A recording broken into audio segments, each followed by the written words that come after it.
అది చేయలేము. ఆడు తాత్కాలికంగా అన్నాలకు పోవాలి, మళ్ళీ కొల్లేరులో కూడా ఇబ్బంది లేకుండా ఉప్పుటేరు ద్వారా సముద్రంలో కలవాలి. ఇది ఇష్యూ. పాపారావు గారు చాలా సుదీర్ఘంగా ఎక్స్ప్లెయిన్ చేశారు కాబట్టి నేను ఆ సబ్జెక్ట్కే పోను. మన వాళ్ళు తిరిగి కూడా వచ్చారు. మేము కూడా ఇంతకుముందు వచ్చినప్పుడు 2-3 సార్లు తిరిగాను.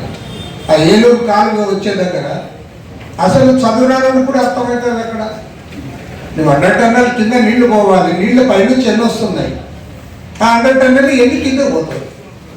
నీకు ఎప్పుడైతే కిందకి నీళ్లు పోవు ఆటోమేటిక్గా వెనుక దొరుకుతాయి. వెనుక దొరికినప్పుడు నీళ్ళు ఎక్కడ పోవాలి, అవి ఎక్కడ పోలేవు. వెనక్కి వస్తాయి, అన్నింటిలోకి వస్తాయి.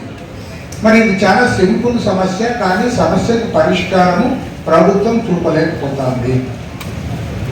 ఒక్క మాటలో చెప్పాలంటే ప్రభుత్వము ఆ మేరకు శ్రద్ధ చూపలేదు. మీరు ఏదైతే సమస్య వచ్చినప్పుడు స్పందించడం ఎంత బాగా స్పందించారో అంత బాగా శాశ్వత పరిష్కారం కోసం చర్యలు చేపట్టలేదు. దాని పర్యవసానంగా ఇవాళ మళ్ళీ మనమందరం కూడా మరోసారి అమరావతి పోలవరం, పోలవరం అమరావతి లాస్ట్ ఒక వారమే పెట్టాడు, పోలవరం సోమవారం అని. అదే చెప్తివి.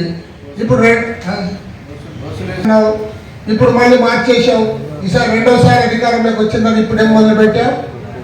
ఇప్పుడు గోదావరి బనకచర్లను పెట్టాడు. అసలు గోదావరి బనకచర్లు అడిగిన వాళ్ళు ఎవరు నాకైతే తెలియదు. నా ఇంకో డౌట్, ఈవెన్ తెలుగుదేశం వాళ్ళు కూడా అడిగినారని నాకైతే నమ్మకం లేదు. అదే ఇవాళ నువ్వు అసలు చేసా ప్రయారిటీస్ ఏంటి, నువ్వు చేయాల్సినవి ఏమి, నువ్వు ప్రయారిటీస్ నీవందుకు నువ్వు ఒకటి వేదిక పెడతావు, దాని చుట్టూ మొత్తం ప్రచారం చేస్తావు, ప్రజలందరూ అదే ఆలోచించాలంటావు.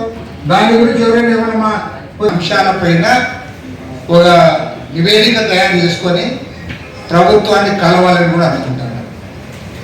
ఎందుకంటే ఇప్పుడు ఉదాహరణకి బుడమేరు ఈ సంవత్సరంలో చేసింటే చాలా వరకు జరిగిండేది. కనీసం ఎక్కడెక్కడైతే నిజంగా మేజర్ ఇవి ఉన్నాయో దాన్ని చేసిండొచ్చు, అవి చేయలే. తర్వాత